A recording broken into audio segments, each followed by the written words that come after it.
The kernel, the oil, and the salt inside a large movie theater popcorn cost 11 cents. You just handed over $22 for it. That's a 2,000% markup. Higher than luxury perfume, higher than prescription drugs, higher than almost anything else sold legally in America. And the theater isn't even embarrassed about it. In fact, the pricing is working exactly as designed.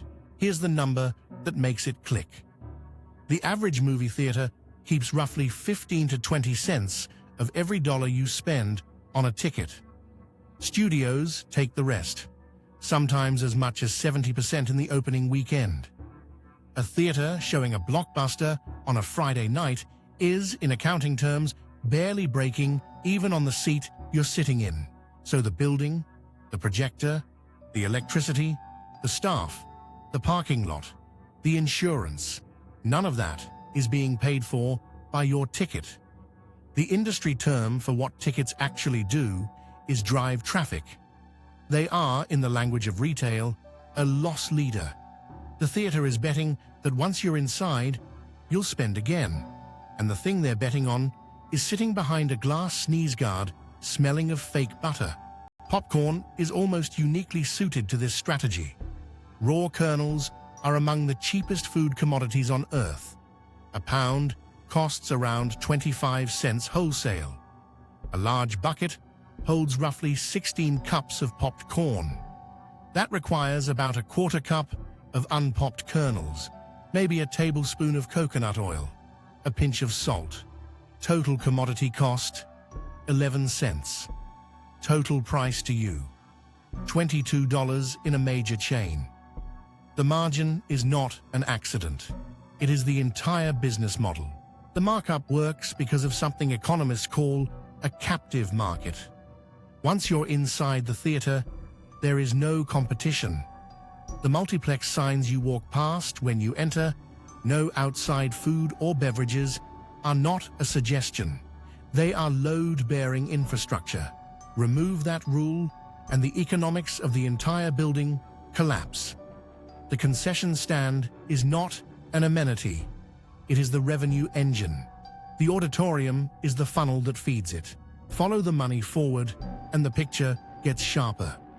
A typical AMC or Regal megaplex generates around 40% of its total revenue from concessions, but those same concessions generate around 85% of the theater's operating profit, meaning the screen, the sound system, the reclining seats.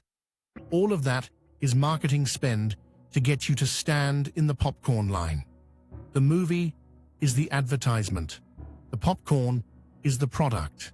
The pricing architecture inside the concession stand is also not random. Theaters use a sizing trick that fast food perfected decades ago.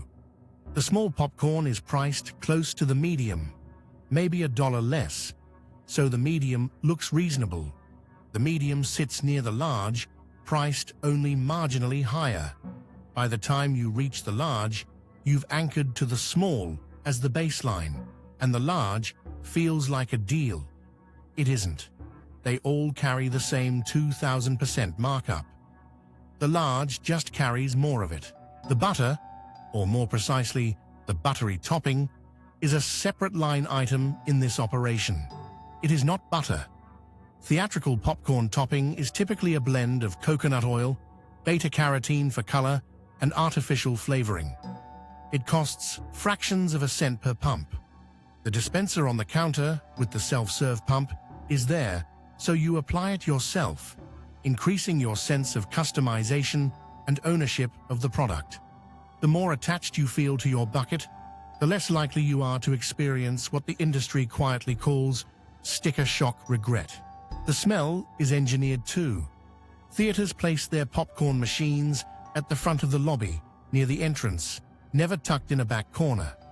The aroma of popping corn travels roughly 30 feet and triggers a documented appetite response even in people who weren't hungry. Some chains pump the scent through ventilation near the entrance. You decided you wanted popcorn before you consciously decided anything. The decision felt like yours. It was made for you before you walked through the door. The combo meal is the final mechanism. A large popcorn, a large soda, and a box of candy bundled together, typically priced at a discount that looks like savings. The soda carries a markup almost as extreme as the popcorn.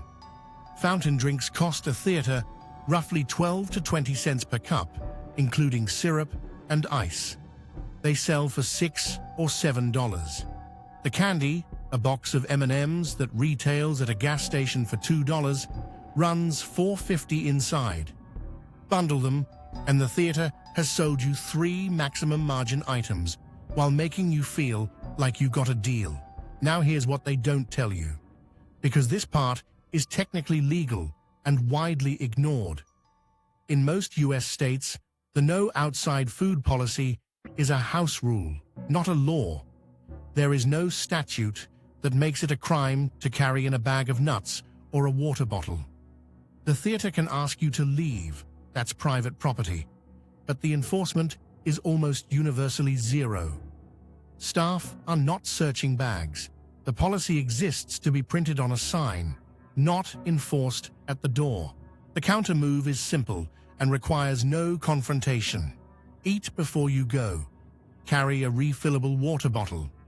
If you want popcorn specifically, and it is genuinely good popcorn, that part's not a lie, buy the smallest size, because the commodity cost difference between small and large is about 3 cents, and the price difference is $5. The theater bank on you either not knowing that